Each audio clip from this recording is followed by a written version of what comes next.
peace could not come soon enough to the battlefields of eastern Ukraine.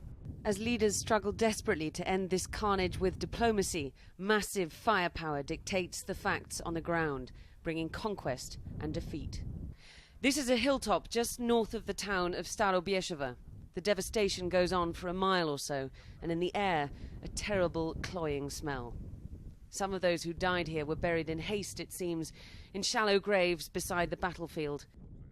Others left where they fell.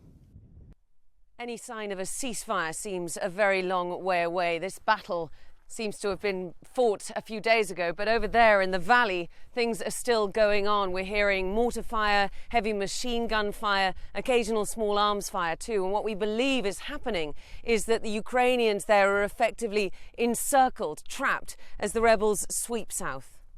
It is hard to know what happened here. The SS-21 Scarab missile is used by both the Russian and Ukrainian armies.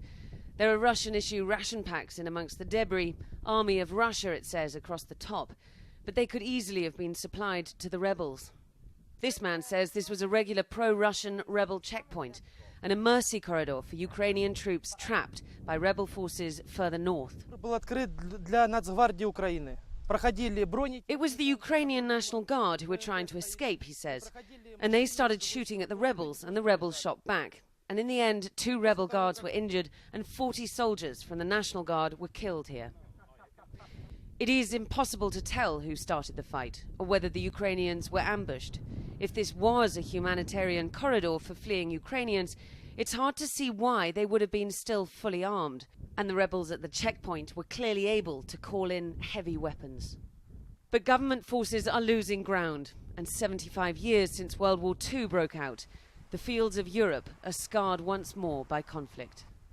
Diana Magne, CNN, near Starobieszowo, Ukraine.